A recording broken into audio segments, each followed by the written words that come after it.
Ahoy there, Captain Benzie here, coming at you with another video for Eve Echoes. In today's video I wanted to sit down and actually talk about the Mordu's Legion Garmur. This isn't a Frigate Pilot's Manifesto video because it's not a fitting guide. I'm not actually looking into this as how can you fit this. I did a video on the Garmur previously whilst on Fulmination Test Server. I quite enjoyed it. It was a great frigate. I've been very excited to get it for a long time. Just now that it's actually here, and since the recent addition and buffs of the Tech 10 Interceptor 2s, I'm just not convinced that the Garmur is actually worth it. So what we're going to do in today's video is actually sit down and have a look at the Condor 2 Interceptor and the Garmur and sort of look at them side by side and to see whether or not the Mordu's Legion Garmur is actually worth it. Now, if you do enjoy this video, please let me know by hitting like on it, sub to the channel for all things Eve Echoes, ding the notification bell, and select all notifications so that you never miss a video, and check us out on Patreon and Redbubble for various merchandise and other ways to help support the channel. Now, this is of course a very subjective video. I'm going to be going over plenty of actual facts and numbers, but still a lot of it is going to come down to personal preference and opinion, and you may disagree with that. You may think I've got some of the maths wrong, and I would love to have a conversation with you all in the comments section at the end of this video. Please do watch it right the way through to the end before commenting, just in case you miss something. Anyway, keep it civil, otherwise I'll see you all in the comments section at the end of this video. Let's jump right in to talking about whether or not the Mordu's Legion Garmur is actually worth it. The Garmur is Mordu's Legion's faction frigate. It's not technically a pirate faction, they are mercenaries, not pirates, but the terminology kind of sticks there. It's the faction frigate for Mordu's Legion. Now, it's been one of the most hotly anticipated ships since Eve Echoes launched way back in August of 2020, and up until recently we had no idea how you would actually get these. There were lots of different theories around as to how you'd get the debris or if you just buy the blueprints. We now know. Now that Faction Wargames has been added to the to Eve Echoes, if you rank up to the second highest rank in Faction Wargames, the LP store does then contain Mordu's Legion debris, which you can either purchase and then use to build your own, to reverse engineer your blueprints for the Orthrus, the Barghest, or the Garmur, or you can sell it on the market, and currently they're going for a frankly ludicrous price of anywhere between 2 and 3 billion. I saw actually some of these selling early on for about 700 million, which I personally think is a bit more realistic, but hey, obviously being one of the first people to have one of these bumps the price right up, and then people are selling the Garmur itself, as I said, anywhere in excess of 3 to 4 billion. This is a very expensive ship right now, which kind of prompted this video. Anyway, I like the Garmur. I did a video on it on Fulmination. I thoroughly enjoyed flying it. I love the look of the ship. I like missile vessels in general. It's one of these that I've really enjoyed, but now that we have the Condor 2 Interceptor, I wanted to give them a side-by-side and give my thoughts and opinions. First of all, looking at the attributes and fittings here on the Garmur, the fitting profile, it should be noted, is exactly the same as the Condor 2 Interceptor. 3 highs, 3 mids, 3 lows, 3 engineering rigs, 3 combat rigs. Standard, high-tier frigate. I'm not going to go into why that still annoys me then that the Explorers only have 2 mid slots, but hey, let's keep going. 3 on across the board here, standard high-tier frigate layout. We have a power grid of 64 megawatts, which is respectable. This is a large power grid for a frigate, and probably means you could be playing around with some oversized modules. I just haven't really figured out which oversized modules those are supposed to be, and we'll talk about that more as we go on. If you've watched the video on the Garmur as I fitted it on Fulmination back in the day, you'll see how I fitted it, and it had a load of power grid left over. B8KD also has done a pretty interesting video on fitting the Garmur. I'm still not completely sold on this ship, as we'll see. On the subject of electronics, if we go a bit further down though, capacitors here, 586 gigajoules, that's pretty solid. That is a decent enough capacitor bank for a frigate. It's on the better end of frigates. It's not the highest that they go in capacitors, but it is a solid rating. Defensively speaking as well, 4131 is very much on the solid end of frigates. I mean, a lot of other frigates are literally down at the 2,000 to 3,000. It's not the highest, but it's there in sort of the mid to high range of tankiness, which is, you know, pretty nice. And the fact that it's got additional thermal resistance on its shields is pretty sweet. It means that these are actually surprisingly effective, you know, better than you might imagine, should I say, against lasers. Certainly, railguns are not particularly great against the Garmur, as they might be against other shield-based frigates, for example. Anyway, as we come further down, let's have a look. Max lock targets of 5. That's, again, pretty good. It's what you'd expect for a frigate. With a respectable scan resolution of 760 meters. It's not the fastest out there, but it's not bad either. It's solid, is how I would describe that. We've got a signature radius of 27.7 meters, which is actually pretty large for a faction frigate. That's up there with the Worm, certainly compared to the other faction frigates. Like if you look at a Daredevil or a Dramiel, those have got a considerably smaller signature radius. Source radius, it doesn't show here, but I have written it down onto the side, is 141, which is also pretty large for a faction frigate. That actually puts it alongside some of the top tier destroyers. So yeah, it's a bit of an interesting one there. Flight velocity, respectable 417. It's not the fastest, but it's certainly not the slowest. Warp speed of 5.0 AU per sec is frigate standard. The mass is really nice, 0.987 million, not even clearing 1 million kilograms is pretty nice for a frigate of this kind of tier. The downside of that though is the inertia modifier of 2.4 times. That mass looks amazing until you do the calculations with the inertia. You get a rating then of 2.3688, which is literally destroyer. That is destroyer tier inertia, which quite frankly is, you know, it's disappointing to see on a frigate. This is something that is supposed to be fairly nimble. It's not. Currently, it is destroyer tier. And when we look at this, this is exactly why I do not recommend oversizing an afterburner onto a Garmur, because that inertia, plus the fact that you're then oversizing into a medium afterburner or whatever, it is going to take an absolute age for you to get up to speed, which it just doesn't seem worth it to me. It does not seem worth it to oversize into an afterburner like that, because you're going to get caught before you actually hit the speed. Anyway, let's move on from that into the trait description. Now, first of all, we have the roll bonus here, and this seems to cause a lot of confusion. What essentially you're doing is getting an additional 200% missile torpedo velocity, so they fly much, much faster, but then it's halving the effective range of that. And when you math this out, it actually works out to about a 50% additional range. So if, for example, you had missiles that were 20 kilometers, they're now going to be 30 kilometers. They're also going to cover that distance a lot faster, which reduces the possibility of overkill, which means stacking those missiles is a pretty solid thing to do here on the Garmur. We also get a warp scrambler strength, which is really nice, of +1. It does only apply to warp scramblers, not to warp disruptors. Bear that in mind. It means if you put a warp disruptor on here, it will still be only 1 or 2 points of warp jamming, whereas if you put a scram on, it gets that additional point, meaning a predator scram is actually warp scrambling 5, which is just insane. Putting a couple of those on there, you can reach warp scramble of 10, which is, yeah, as I said, insane. As we look on the other side of things, Advanced Small Missile Torpedo Operation gives us a 20% increase to small missile torpedo damage, obviously 100% increase across the board. It's doubling, it counts as basically having 6 missiles in the high slots there rather than just your 3. And a 5% increase to small missile torpedo explosion velocity, 25% of full training, means you're able to just hit those faster moving targets a little bit nicer. It means the Garmur actually does surprisingly well against drones. Advanced Frigate Command, however, then gives a 10% increase to the optimal range for both warp scramblers and warp disruptors. Again, this is a 50% increase, so if you were looking at a Predator warp scram that's sitting on 15 kilometers, for example, that's an additional 7.5, giving you 22.5 kilometers total range on that warp scram. Same with the Warp Disruptor. If you had, say, a Predator there that's sitting at 30, you're actually going to be getting 45 kilometers out of it. It means that, yes, okay, the Warp Scrambler strength only applies to the Warp Scrambler, but it doesn't mean you don't want to have a Warp Disruptor on there. Having a Warp Disruptor to grab someone at range and see if they can warp off is, you know, a nice little thing to do whilst you close distance and then you put the scram on. It kind of, it's here and there. You can have a look at that each individual way. So that is the Garmur. But if we then come out and actually have a look at the Condor 2 Interceptor, I've written all of this out side by side alongside the Garmur so that we can compare these like nicely and see exactly what this means. So the Condor 2 Interceptor, first of all, currently on the market, these go for anywhere between 3, 4, 5, maybe up to 500 million ISK in order to build one of these and properly, you know, get it to you sort of thing, so call it 500 mil. That means currently it's about a quarter of the price of a Garmur. Now let's see how the rest of the stats hold up.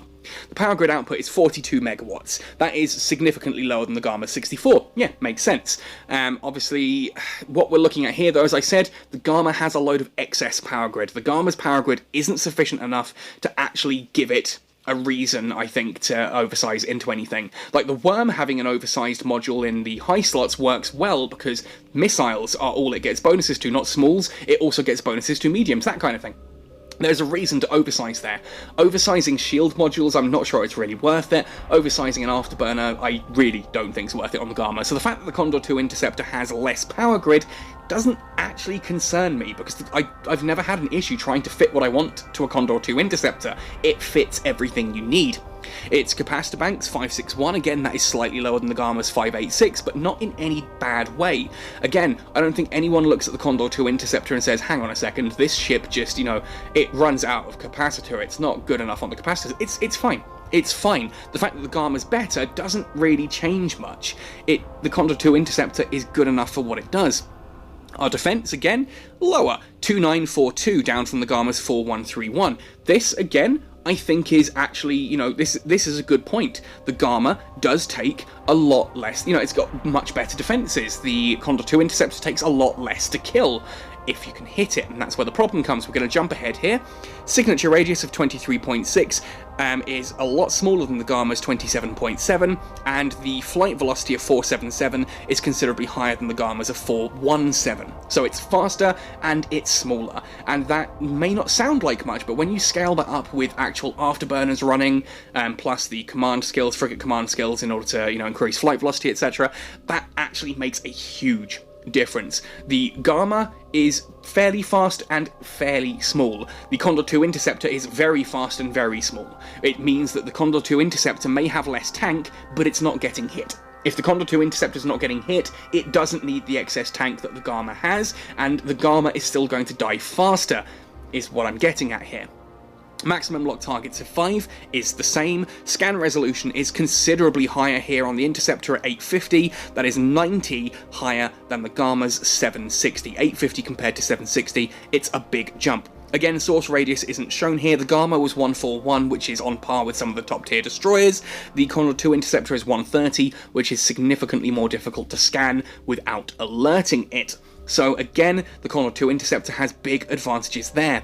The real advantages, though, come here at the bottom. The 5.5 AU per second warp speed is nice, that additional 0.5. Obviously in high sec, that's an additional 1. In low sec, it's an additional 0.75. It's the mass and the inertia, though. Yes, okay, the Garmur has lower mass, but it has considerably higher inertia. Remember, the Garmur's mass was 0.987 million, but its inertia was 2.4, which gave it a rating of 2.3688. Here, the mass on the Condor 2 Interceptor is 1.1 million. It's higher than the Garmur, but the inertia is all the way down at 1.0, which means the agility rating is 1.1. 1.1 compared to 2.3688. The Condor 2 Interceptor is nimble and agile. The Garmur is a destroyer as far as agility goes.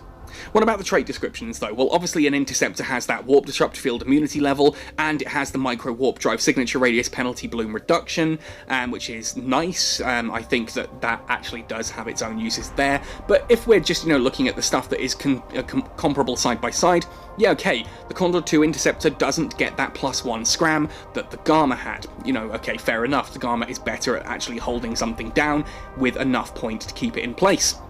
The Condor 2 Interceptor then has a 6% increase to the optimal range of warp scramblers and warp disruptors, total of 30%, compared to the Garmur's 50% in total. So it's 6% compared to 10%, 30% compared to 50%. Again, that does mean the Garmur has the advantage on how long its warp disruptors and warp scramblers' optimal range is. Finally then, we have small missile torpedo damage here on the Condor 2 Interceptor of +17.5, which is 87.5 at full training, compared to the Garmur's +20% per level, which is 100% at full training. So you might be thinking, okay, so the attributes and fittings, it kind of looks like things might be in the Condor's favour, but then the Garmur gets so many nicer abilities when it comes to its trait descriptions. Well, yes and no. On paper, yes, I agree, they certainly look nicer. I would rather have plus 100% missile damage for having advanced frigate command all the way up to 5, compared to 87.5. The issue is the Condor 2 Interceptor also has nanocores, which you can then use to put that up even higher and actually take it higher than the Garmur. The Condor 2 Interceptor, hands down, can out-DPS a Garmur. There is no two ways about that. You can run the math, I've done it on Fulmination, I've looked at the two side by side there. You can get more DPS out of a Condor 2 Interceptor than you can out of a Garmur. It's literally as simple as that. The Garmur being less agile means that the speed bonuses and that the Condor 2 Interceptor gets mean it is a lot tankier, it's a lot more survivable rather, it's got better speed tank so it doesn't need the actual shield and armor tank, and yeah, okay, the Warp Disruptor optimal range and Warp Scrambler optimal range is nice on the Garmur, but I think the Condor 2 Interceptor does it just as well. I don't think there's actually all that much difference between 30% additional range and 50% additional range. Again, if you are looking at something like a Warp Disruptor that's going from 30 kilometers on a standard ship, it's going to be 40 kilometers here on the Condor 2 Interceptor, and it's going to be 45 kilometers on the Garmur. That additional 5 kilometers of the Warp Disruptor doesn't make all that much difference, really, I don't feel. And if you're looking at scramblers, again, using a Predator Scrambler as an example, 15 kilometers standard range, the Garmur takes that up to 22.5 kilometers, the Condor 2 Interceptor takes that up to 20 kilometers. It's not a huge difference. That 2.5 kilometers doesn't really make or break anything. It's not suddenly within missile range. It's not suddenly like any of those kind of things. So the Condor 2 Interceptor, to me, actually kites as well as the Garmur. Arguably better, because it can do it faster. Assuming that both ships are going to be scrammed and using an afterburner, the Condor 2 Interceptor is going to be better at keeping range. If both ships are not scrammed, and are therefore able to use a micro warp drive, I'd argue the Condor 2 Interceptor is going to do that better as well, because it's a bigger bonus to the flight velocity. Obviously, the Condor 2 Interceptor has a bigger raw flight velocity, which means when you put 500% more on, that is a bigger boost. But also that warp drive signature radius penalty means that the Condor 2 Interceptor is going to be significantly harder to hit with a micro warp drive on it than the Garmur with a micro warp drive. I mean, if you take a Garmur and increase its signature radius of 27.7 by 400%, and you take a Condor Interceptor's signature radius of 23.6 and increase it by 400%, that's already better for the Condor 2 Interceptor, but then the Condor 2 Interceptor also gets that reduction. Now, I want to be completely clear here. I think that if you put a Condor 2 Interceptor and a Garmur side by side, neither of them has a positional advantage. They're both within scram range. Yeah, I think that the Garmur is just about going to pull ahead in that fight. Maybe. Simply because the Garmur can stop the Condor 2 Interceptor from, activating its micro warp drive, whereas the Condor 2 Interceptor can't stop the Garmur from doing it, if you get what I mean. If they're both with a Predator Warp Scrambler and the Garmur's at 21 kilometers away, then the Condor 2 Interceptor is going to have no micro warp drive. The Garmur, however, is going to have its micro warp drive active. The trouble is then the Garmur's going to massively outrange the Condor 2 Interceptor, lose that scram, and the Condor 2 Interceptor is then just going to close the distance, and with additional DPS courtesy of nanocores, I really think the Condor 2 Interceptor just gets this, and that's just in a one-on-one fight. The fact that the Condor 2 Interceptor is so much cheaper also plays a huge factor into this. Which of these are you going to undock and go hunting other people with? A Condor 2 Interceptor for 500 mil, say call it a billion-isk by time you've fitted it. Call it a billion-isk for a Condor 2 Interceptor. Or are you going to undock a Garmur that by time you fitted it is going to be anywhere between 3 and 5 billion? And if it does anything better, does it do it better by any order of magnitude that actually warrants the price tag and the difficulty in getting one? Look, I get it that the Mordu's Legion Garmur, like most of the faction ships, it's all about bling. It is all about the bling and having a ship that is pretty and looks awesome, but what's the point in a ship that looks pretty and awesome that is just going to die against other ships in its own class? I don't see it. I don't see it. And I said actually during the time of the Garmur video that perhaps I was hoping maybe for some changes and maybe some buffs before the Garmur hit live. It's not really received those, and I think the situation on live that it's launched into is not a good situation either. I have recently done a video, I don't know if it'll be out before or after this one, done a video on Benzie's balance. If it's before this, look for the link in the description and at the top of the screen. Otherwise, make sure you're subscribed to the channel to check that, where I talk a lot about Interceptors and how they really are breaking the balance for small ships in EVE Echoes at this point in time. And I think the Garmur is an excellent example of this, of why those small ships just are not as good compared to the Interceptors. You're paying a premium, and if it's better in any way at all, it's not worth that price. If it's better in any way at all, I don't think that the benefits of the Garmur outweigh the downsides that it has compared to other ships in its class, in its role even.